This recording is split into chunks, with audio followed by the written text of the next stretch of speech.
स्वागत है आपका एनक्यू स्टडी यूट्यूब चैनल पर। सक्षमता परीक्षा के दूसरे चरण से संबंधित जो है यह जीके जीएस का अगला सेट हम लोग लेकर के आए हैं, जिसमें एक एक महत्वपूर्ण प्रश्न जो कि पिछले सक्षमता पर आधारित है उसको हम लोग आइए देखते हैं। क्वेश्चन नंबर पहला हमारे स्क्रीन पर है कि पानी से भरी बाल्टी की गहराई कम मालूम पड़ने का कारण क्या है। यानी अगर कोई बाल्टी जो है पानी से भरी हुई है तो उसकी गहराई उसकी एक्चुअल गहराई से कम मालूम पड़ती है। या एक और घटना है कि अगर किसी भरी हुई बाल्टी में अगर कोई सीधा रड भी रखा हुआ है तो वह टेढ़ा दिखता हुआ मालूम होता है। यह घटना ऐसा क्यों होता है? तो ये जो घटना है कि पानी की भरी हुई बाल्टी की गहराई कम मालूम पड़ना या कोई रड उसमें रखा हुआ है तो उसका टेढ़ा मालूम पड़ना, ये सारी घटनाएं प्रकाश के अपवर्तन के कारण होता है। यानी ऑप्शन नंबर बी सही हो जाएगा। प्रकाश का अपवर्तन और परावर्तन दो प्रमुख घटनाएं हैं। परावर्तन में क्या होता है कि प्रकाश किसी सतह से टकरा के वापस अपने मार्ग में लौट जाती है, वो घटना प्रकाश का परावर्तन कहलाता है।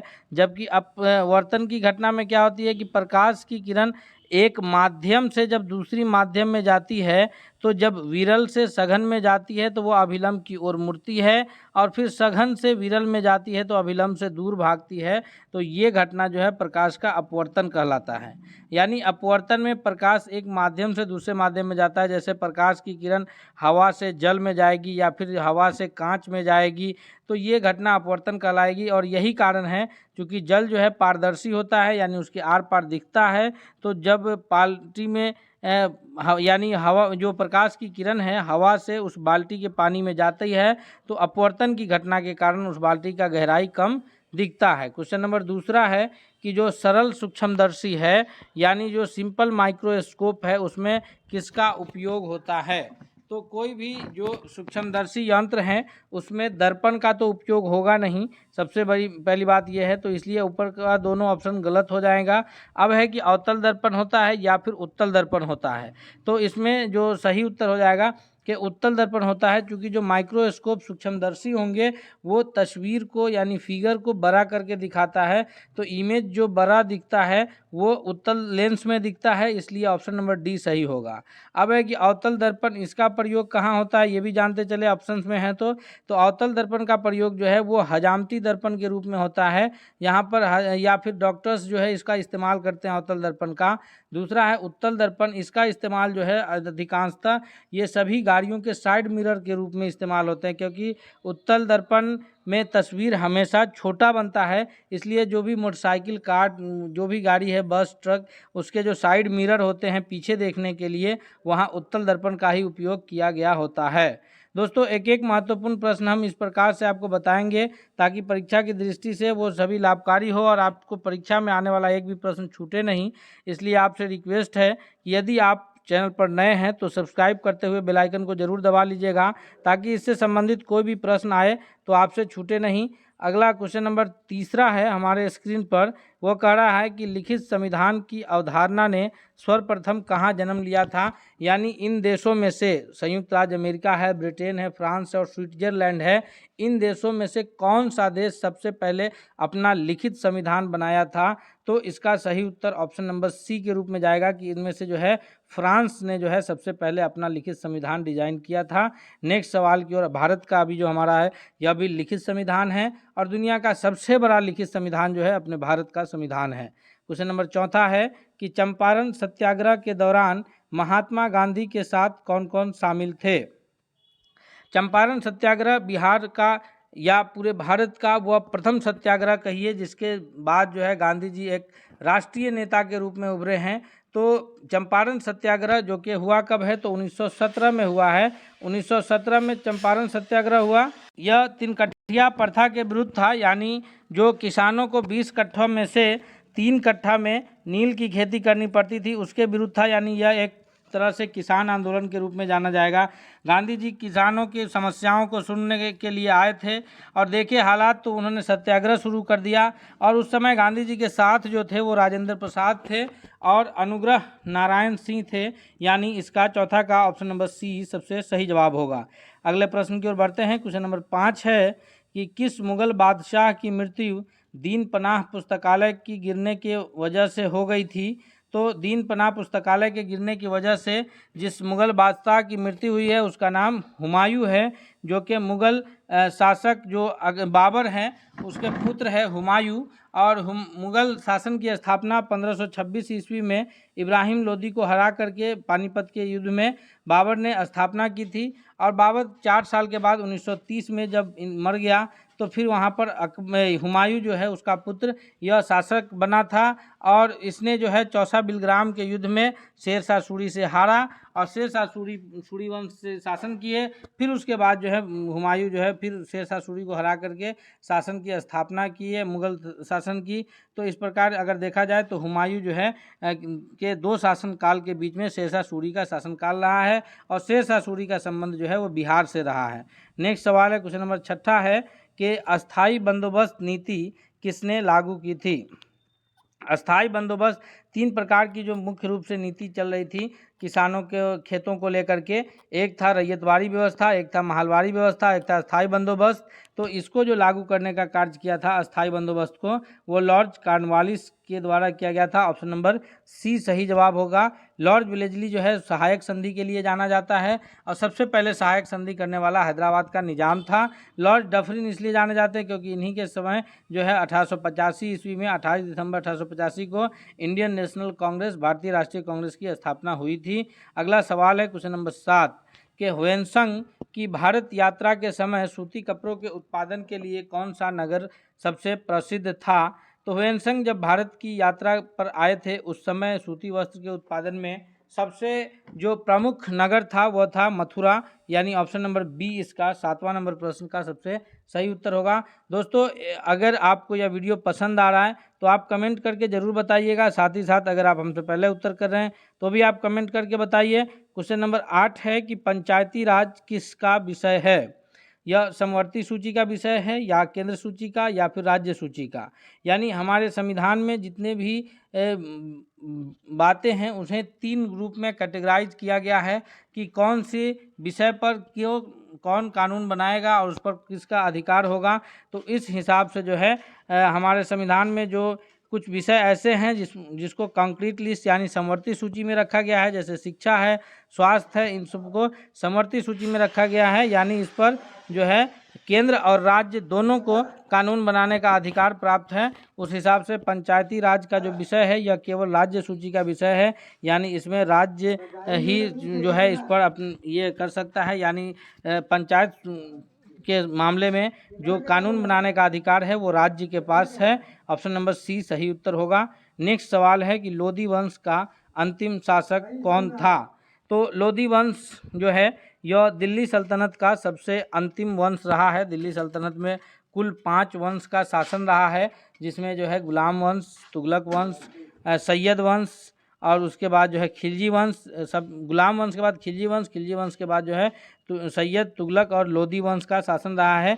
इसकी स्थापना लोदी वंश की बहलोल लोदी किए थे और अंतिम शासक के रूप में इब्राहिम लोदी जाने जाते हैं। और इब्राहिम लोदी जो है संस्थापक कौन हो गया, संस्थापक हो गया बहलोल लोदी और अंतिम शासक हो गया इब्राहिम लोदी। 1526 ईस्वी में बाबर ने जो है इसे पानीपत के युद्ध में हरा करके मुगल शासन की स्थापना किया था। अगले सवाल क्वेश्चन नंबर 10 है हमारे स्क्रीन पर कि देवबंद आंदोलन से जुड़े उस विद्वान का नाम बताइए जिन्होंने स्वतंत्रता आंदोलन में अपनी महत्वपूर्ण भूमिका निभाई थी। तो इस प्रश्न का जो सबसे सही उत्तर हो जाएगा कि जो देवबंद से जुड़े हुए लीडर है जिन्होंने स्वतंत्रता आंदोलन में अपनी एक अहम भूमिका निभाई है वो नाम आ जाएगा मौलाना अबुल कलाम आज़ाद का। क्योंकि मौलाना अबुल कलाम आज़ाद मौलाना के साथ साथ जो है इस प्रकार के ये थे स्वतंत्रता सेनानी में जाने जाते हैं जिन्होंने काफ़ी अहम ये किया है। इन्होंने स्वतंत्रता संग्राम में नौजवानों को ये भरने के लिए जो है अल हिलाल, और जब अंग्रेज़ों ने अल हिलाल पत्रिका को बैन किया तो फिर अल बलाग नामक पत्रिका निकालना शुरू किए। और ये भारतीय राष्ट्रीय कांग्रेस के जो है उस समय के सबसे युवा अध्यक्ष के रूप में चुने गए थे। यानी ये इनके अंदर जो एक युवा अलग क्रांतिकारी थी। हालांकि जो मौलाना अबुल कलाम आज़ाद थे वो पूरी तरह से गांधी जी के अहिंसात्मक ढंग से लड़ाइयाँ लड़ रहे थे।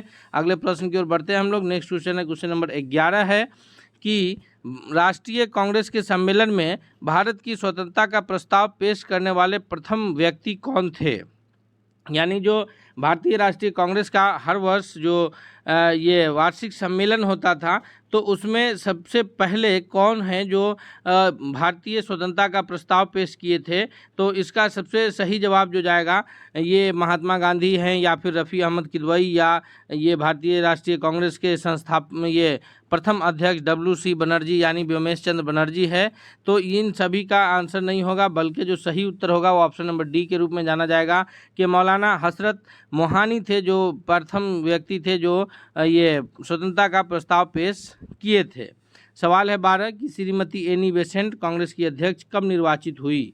श्रीमती एनी बेसेंट जो है यह भारतीय राष्ट्रीय कांग्रेस की प्रथम महिला अध्यक्षा है। यानी इससे पहले जब 1885 ईस्वी में मुंबई में भारतीय राष्ट्रीय कांग्रेस की स्थापना हुई, तब से लेकर के और श्री एनी बेसेंट जी की अध्यक्षता करने से पहले तक एक भी महिला अध्यक्ष जो है भारतीय राष्ट्रीय कांग्रेस का प्रतिनिधित्व नहीं की थी। यह प्रथम महिला थी, तो जो उन्होंने 1917 के कलकत्ता अधिवेशन में भारतीय राष्ट्रीय कांग्रेस की अध्यक्षता की थी। ऑप्शन नंबर ए सही जवाब हो जाएगा। और अगर ये प्रश्न बने कि जो है इसकी अध्यक्षता कौन किए हैं, प्रथम भारतीय महिला जो भारतीय राष्ट्रीय कांग्रेस की अध्यक्षता किए हैं, तो फिर नाम आ जाएगा सरोजिनी नायडू का। याद रखिएगा। अगले प्रश्न की ओर बढ़ते हैं। नेक्स्ट सवाल है क्वेश्चन नंबर 13 है कि विश्व की सबसे जो गहरी झील है वह कौन सी झील है? इसमें से सुपीरियर है, कैस्पियन है, बैकाल है, या फिर टिटिकाला झील है?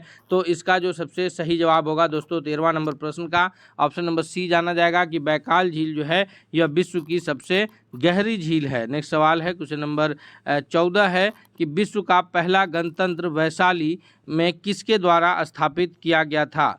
तो विश्व का जो पहला गणतंत्र है वैशाली, ये जो है वैशाली लिच्छवी गणराज्य के द्वारा जो है स्थापित किया गया था। यह विश्व का सबसे पहला लोकतांत्रिक व्यवस्था थी यहाँ। ऑप्शन नंबर डी इसका सबसे 14वां का सबसे सही जवाब हो जाएगा, ऑप्शन नंबर डी। नेक्स्ट सवाल की ओर बढ़ते हैं हम लोग। अगला सवाल है क्वेश्चन नंबर 15 है कि अंग्रेजों ने पटना में अपनी फैक्ट्री किस मुगल शासक के शासनकाल में स्थापित किया था? तो अंग्रेज़ों ने जो पटना में अपनी पहली फैक्ट्री की स्थापना किया है, उस वक्त जो है भारत में मुग़ल शासन जो है शाह आलम द्वितीय का शासनकाल था, और उसी के चूँकि ये जो है उत्तरवर्ती मुग़ल शासक के रूप में जाने जाते हैं। शाहजहाँ और औरंगजेब जो है ये शुरुआती दौर के मुग़ल शासक रहे हैं। इस समय जो है इन दोनों के समय में मुग़ल शासन व्यवस्था अच्छी थी, लेकिन जब औरंगजेब की मृत्यु 1707 में होती है, उसके पश्चात जो है मुग़ल शासन की समझिए तो वहाँ से पतन का काल शुरू हो जाता है। शाह आलम द्वितीय के समय में अंग्रेज पटना में अपनी पहली फैक्ट्री लगाता है। नेक्स्ट सवाल है क्वेश्चन नंबर 16 है कि कौन सी विटामिन जो है खून के जमने के लिए आवश्यक होता है? यानी वह विटामिन अगर हमारे शरीर में उपलब्ध नहीं होगा तो किसी प्रकार के भी कटने फटने से हमारे शरीर में जो रक्त है उसका स्त्राव ज़्यादा हो जाएगा। तो ब्लड के थक्का बनने के लिए, खून का जो थक्का बनने के लिए यह आवश्यक होता है, वह है ऑप्शन नंबर डी विटामिन के। दोस्तों हम आपसे एक बार फिर रिक्वेस्ट करते हैं कि यदि आप नए हैं तो चैनल को ज़रूर सब्सक्राइब कर लीजिएगा, और अगर वीडियो आपको पसंद आ रहा है तो आप इसे लाइक करते हुए दोस्तों के बीच शेयर करना नहीं भूलिएगा। सवाल है कि ये ऑप्शन विटामिन ए की कमी से जो है रतौंधी हो जाता है। विटामिन सी जो है यह खट्टे फलों में पाया जाता है, जिसकी कम स्कर्वी रोग होता है। और अगर ये जो है विटामिन सी का उपयोग किया जाए तो सामान्य सर्दी बुखार में, ये जो है सर्दी जुकाम में यह विटामिन कार्य करता है। और विटामिन ई जो है ये सौंदर्य विटामिन के नाम से भी जाना जाता है। अगले प्रश्न की ओर बढ़ते हैं हम लोग। नेक्स्ट सवाल है क्वेश्चन नंबर 17 है कि सिंधु घाटी सभ्यता के किस स्थल से अग्निकुंड के साक्ष्य मिले हैं? तो सिंधु घाटी सभ्यता के ये सभी स्थल है मोहनजोदड़ो है, जिसका अर्थ होता है मृतकों का टीला, धौलावीरा है, कोटदी है, या फिर कालीबंगा है। तो इसका 17वां का जो सबसे सही जवाब है ऑप्शन नंबर ए होगा कि कालीबंगा से जो है हमें अग्निकुंड के साक्ष्य मिले हैं। कालीबंगा का अर्थ है काले रंग की चूड़ियाँ। ऑप्शन नंबर ए इसका सबसे सही जवाब है। नेक्स्ट सवाल है क्वेश्चन नंबर 18 है कि मानव हृदय में शुद्ध रक्त जो है वह कहाँ पाया जाता है?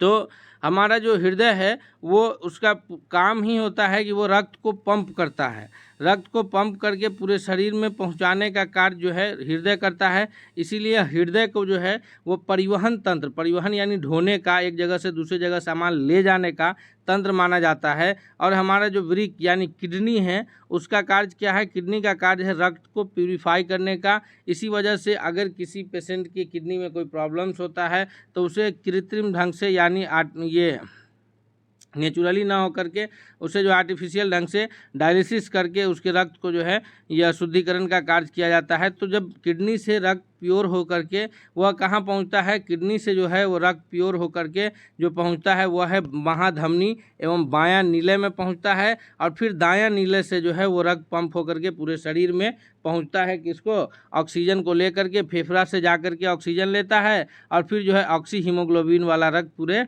शरीर में जाता है। अगले सवाल की ओर बढ़ते हैं। क्वेश्चन नंबर 19 है कि निम्नलिखित में से कौन प्लास्टिक बहुलक नहीं है, यानी किससे प्लास्टिक का निर्माण नहीं होता है? पॉलीथीन से प्लास्टिक का निर्माण होता है। हम सभी जानते हैं सबसे ज़्यादा यूज इसी का हो रहा है, पॉलीथीन का हो रहा है।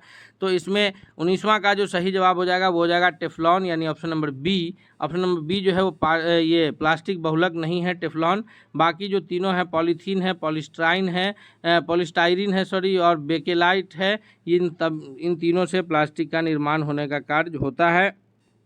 सवाल है 20 के संविधान के किस अनुच्छेद के अंतर्गत दहन विधेयक को परिभाषित किया गया है? तो संविधान के जिस अनुच्छेद के तहत दहन विधेयक को परिभाषित करने का कार्य किया गया है वह है अनुच्छेद 110, यानी ऑप्शन नंबर ए इसका 20वां का सबसे सही जवाब हो जाएगा कि अनुच्छेद 110 के तहत जो है ये इसको परिभाषित करने का कार्य किया गया है। नेक्स्ट सवाल है कि पुराना बिहार का कितना प्रतिशत भूभाग लेकर के झारखंड राज्य बना था? झारखंड राज्य जिसका अस्तित्व 15 नवंबर 2000 ईस्वी को झारखंड बिहार से अलग हुआ था, तो उस समय वह कितना राज्य लेकर के अलग हुआ, कितना प्रतिशत भूभाग लेकर के अलग हुआ था बिहार से? 15 नवंबर 2000 को जब झारखंड बिहार से अलग हुआ तो कुल ये का जो है 45.85% भूभाग के साथ जो है झारखंड राज्य अलग हुआ। नेक्स्ट सवाल है क्वेश्चन नंबर 22 है कि उत्तरी गंगा के मैदान में कौन सी पहाड़ी स्थित है? यानी गंगा जो बहते हुए आती है पश्चिम से पूरब की ओर जाती है, बंगाल में एंट्री करती है, तो गंगा जो है बिहार को दो हिस्सों में बांटती है। एक जो है ये या गंगा समझिए कि जो देवप्रयाग से निकलती है और बंगाल तक, तो लगातार गंगा जो है वो दो हिस्सों में, एक उत्तरी और एक पूर्वी हिस्सों में बांटती है, जिसमें उत्तरी और दक्षिणी में। तो ये उत्तरी गंगा के जो मैदान में पहाड़ियाँ स्थित है, इसका सही जवाब हो जाएगा ऑप्शन नंबर सी कि राजमहल की पहाड़ी जो है वो उत्तरी गंगा के मैदान में स्थित है। नेक्स्ट सवाल है क्वेश्चन नंबर 23 है कि मानवाधिकार दिवस प्रत्येक वर्ष कब मनाया जाता है? तो प्रत्येक वर्ष जो है मानवाधिकार दिवस 23वां का ऑप्शन नंबर ए आ जाएगा कि 10 दिसंबर को जो है प्रत्येक वर्ष मानवाधिकार दिवस के रूप में मनाया जाता है। नेक्स्ट सवाल है क्वेश्चन नंबर 24 है कि बख्तियार खिलजी ने अपना प्रशासनिक मुख्यालय कहाँ बनाया था? बख्तियार खिलजी जिसने जो है नालंदा विश्वविद्यालय को हानि पहुंचाने का कार्य किया है, इनका जो प्रशासनिक मुख्यालय था वो नालंदा के ही जो जिला है यानी बिहार शरीफ में था। बिहार शरीफ जिला का ही जिला मुख्यालय नालंदा में है।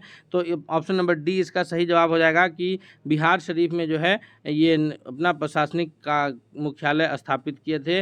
नेक्स्ट सवाल है कि बिहार के पूरब से पश्चिम तक की जो चौड़ाई है वो कितनी है? तो बिहार की जो पूरब से पश्चिम की चौड़ाई है ये आप सभी बता सकते हैं, कमेंट करके ज़रूर बताइए। इस चौड़ाई जो है यह है 483 किलोमीटर, यानी ऑप्शन नंबर सी 24वां का जो है ऑप्शन नंबर 25वां का ऑप्शन नंबर सी जो है सही उत्तर के रूप में आंसर जाना जाएगा। नेक्स्ट सवाल है 26 है कि गुप्तकालीन प्रथम गणितज्ञ व खगोल शास्त्री कौन थे? जो गुप्त काल के जो प्रथम गणितज्ञ हैं यानी मैथमेटिशियन हैं और जो ये खगोल शास्त्री हैं उनका नाम है आर्यभट्ट, जिन्होंने अपना जो ये है एक्सपेरिमेंट के लिए जो जगह बनाया था वो तरेगना में बनाया था, जो कि पटना से समीप के करीब है तरेगना, और ये आर्यभट्ट के द्वारा स्थापित किया गया है। तो ये जो कि गुप्त काल के दौर के रहे हैं। अगले प्रश्न की ओर बढ़ते हैं। क्वेश्चन नंबर 27 है कि महात्मा गांधी जी दांडी यात्रा प्रारंभ किस तारीख और वर्ष को किए थे? तो दांडी यात्रा के द्वारा जो है समझिए कि सविनय अवज्ञा आंदोलन की शुरुआत की गई थी, यानी नमक बना करके जो है सविनय अवज्ञा आंदोलन की शुरुआत हुई है। यह शुरुआत जो है गांधी जी दांडी यात्रा से किए हैं। दांडी यात्रा की शुरुआत जो है गांधी जी साबरमती आश्रम से अपने 78 अनुयायियों के साथ 12 मार्च 1930 को निकले थे, 5 अप्रैल को पहुंचे और 6 अप्रैल को नमक कानून बना करके उसे भंग किए थे। तो ऑप्शन नंबर बी सही जवाब हो जाएगा कि गांधी जी जो है वो 12 मार्च 1930 को निकले और 6 अप्रैल को जो है 24 दिन के यात्रा के पश्चात 6 अप्रैल को ये क्या बोलते हैं कि नमक बना करके सविनय अवज्ञा आंदोलन की शुरुआत हुई। अगले प्रश्न की ओर बढ़ते हैं। सवाल है 28 के ताड़ी विरोधी आंदोलन निम्नलिखित में से किस प्रांत में शुरू हुआ था। ताड़ी विरोधी आंदोलन मुख्य रूप से एक महिला के द्वारा चलाया गया आंदोलन था, जो कि 1992 ईस्वी में आंध्र प्रदेश के नेल्लौर जिले में चला था। कहाँ चला था? आंध्र प्रदेश के नेल्लौर जिले में ताड़ी विरोधी आंदोलन महिलाओं के द्वारा चलाया गया था। और यह जो है इसलिए ऑप्शन नंबर बी इसका सबसे सही जवाब हो गया कि 1992 में आंध्र प्रदेश के नेल्लौर जिले में ताड़ी विरोधी आंदोलन महिलाओं के द्वारा चलाया गया था। नेक्स्ट सवाल है क्वेश्चन नंबर 29 है कि सूचना का अधिकार संबंधी कानून जो है यह कब बना था। तो सूचना के अधिकार संबंधी जो कानून बना था इसका 29वां का सबसे सही जवाब ऑप्शन नंबर बी हो जाएगा कि यह 2005 ईस्वी में बना था। अगले सवाल की ओर बढ़ते हैं हम लोग, देखते हैं अगला सवाल नंबर 30 है कि अखिल भारतीय ट्रेड यूनियन कांग्रेस की स्थापना कब हुई थी। तो all India trade union Congress की जो स्थापना हुई है इसका 30वां का जो सही जवाब होगा वो ऑप्शन नंबर ए हो जाएगा कि 1920 ईस्वी में जो है all India trade union Congress की स्थापना हुई है। नेक्स्ट सवाल है क्वेश्चन नंबर 31 है कि कांवर झील बिहार के किस जिला में स्थित है। कांवर झील जो है वह एक पक्षी विहार भी है। तो यह कांवर झील पक्षी विहार या कांवर झील जो है यह बिहार के इनमें से किस जिला में स्थित है। तो इसका जो सबसे सही जवाब होगा दोस्तों 31वां नंबर प्रश्न का कि ऑप्शन नंबर सी यानी बेगूसराय जिला में जो है कांवर झील स्थित है। और बेगूसराय के बरौनी में जो है बिहार में जो है तेल शोधक कारखाना भी स्थित है। नेक्स्ट सवाल है क्वेश्चन नंबर 32 है कि किस महापुरुष की जयंती राष्ट्रीय युवा दिवस के रूप में मनाया जाता है।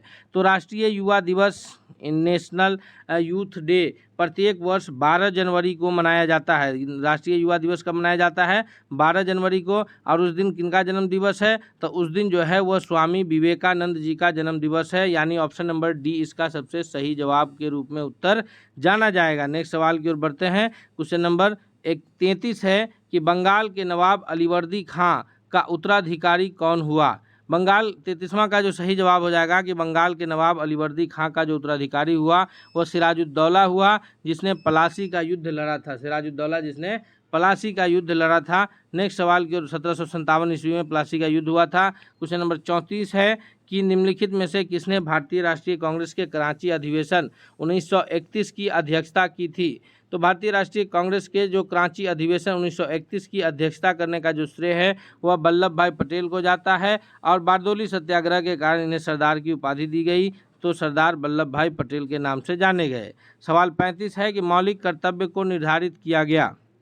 दोस्तों हमारा जो मूल संविधान का निर्माण हुआ था उसमें 7 मौलिक अधिकार तो दिए गए थे, बाद में हालांकि एक जो संपत्ति का अधिकार है उसको ख़त्म कर दिया गया। अभी वर्तमान में हमारे पास 6 मौलिक अधिकार है, लेकिन उस वक्त जो है संविधान निर्माताओं ने किसी भी प्रकार का मूल कर्तव्य या मौलिक कर्तव्य का निर्धारण नहीं किया था। बाद में चल करके जो है 1976 में 42वां संविधान संशोधन के द्वारा जो है मौलिक कर्तव्य को निर्धारित किया गया है। तो इसलिए इस प्रश्न का ऑप्शन नंबर सी हो जाएगा कि 1976 में 42वें संविधान संशोधन के द्वारा मौलिक कर्तव्य निर्धारित हुआ है। यह मौलिक कर्तव्य जो है सरदार सरवण सिंह समिति के रिपोर्ट के आधार पर जो है ये निर्धारित करने का कार्य किया गया था। और इसका जो सही और ये जो मौलिक कर्तव्य है यह ये क्या बोलते हैं कि भारतीय संविधान के भाग 4 के अनुच्छेद 51A में जो है यह जोड़ा गया है। अगले प्रश्न की ओर बढ़ते हैं हम लोग। नेक्स्ट क्वेश्चन है क्वेश्चन नंबर 36 है कि किस आंदोलन के दौरान लाला लाजपत राय की लाठी बरसाई गई जिससे उनकी मृत्यु हो गई। तो जब साइमन कमीशन का विरोध चल रहा था तो उस वक्त लाला लाजपत राय पर इतनी ज़्यादा लाठियां बरसाई गई कि उस लाठी की मार से, उस लाठी की चोट से जो है लाला लाजपत राय का स्वर्गवास हो गया था, यानी ऑप्शन नंबर डी इसका सबसे सही जवाब हो जाएगा कि वह साइमन कमीशन के विरोध में आंदोलन हो रहा था, उस दौरान ऐसा घटना हुआ था। सवाल 37 37 है कि सलार जंग म्यूजियम कहाँ स्थित है। सलार जंग जो म्यूजियम संग्रहालय है यह भारत के तेलंगाना की राजधानी यानी हैदराबाद में स्थित है। ऑप्शन नंबर डी इसका सबसे सही जवाब हो जाएगा कि सलार जंग म्यूजियम कहाँ स्थित है, यह हैदराबाद में स्थित है। नेक्स्ट सवाल है कि खिज्र खां निम्नलिखित में से किस राजवंश से संबंधित थे। तो खिज्र खां जो है यह स्थापना किए थे किसका, यह दिल्ली सल्तनत के सैयद वंश के संस्थापक के रूप में जाने जाते हैं। दिल्ली सल्तनत में गुलाम वंश, खिलजी वंश, सैयद वंश, तुगलक वंश और लोदी वंश जो है शासन किया है। उसमें ये क्या बोलते हैं कि खिज्र खां सैयद वंश के संस्थापक है, कुतुबुद्दीन ऐबक गुलाम वंश के संस्थापक है और जो है ये जलालुद्दीन खिलजी वंश के संस्थापक है। जिस प्रकार बहलोल लोदी वंश के संस्थापक है, उसी प्रकार जो है खिज्र खां सैयद वंश के संस्थापक के नाम से जाने जाते हैं। नेक्स्ट सवाल है 39 कि वह प्रथम मुगल सम्राट जिसका राज्याभिषेक बिहार में हुआ था कौन है। तो वह मुगल सम्राट जिसका जो राज्याभिषेक बिहार में हुआ है वो फर्रुखसियर है, यानी ऑप्शन नंबर सी इसका सबसे सही जवाब है। सवाल नंबर 40 है कि प्लासी का युद्ध 1757 ईस्वी में किनके बीच लड़ा गया था। तो प्लासी का जो युद्ध 1757 में लड़ा गया है वह अंग्रेज और फिर जो है सिराजुद्दौला के बीच लड़ा गया है, यानी सिराजुद्दौला जो अलीवर्दी खां का उत्तराधिकारी था। ऑप्शन नंबर बी इसका सबसे सही जवाब हो जाएगा। दोस्तों 40 प्रश्न को अब तक हम कवर किए हैं। हम उम्मीद करते हैं कि इससे जो है प्रश्न आपके परीक्षा की दृष्टि से बहुत लाभकारी होगा। इसलिए आपसे रिक्वेस्ट भी है कि यदि आप हमारे चैनल पर अब तक नए हैं, सब्सक्राइब नहीं किया है तो प्लीज़ आप सब्सक्राइब कर लीजिए। साथ ही साथ वीडियो पसंद आया तो आप कमेंट करके बताइए और दोस्तों के बीच शेयर कीजिए ताकि सभी लोग इससे अपना बेहतर फ़ायदा उठा सकें। हम लोग मिलते हैं अगले सेट के साथ, तब तक के लिए धन्यवाद।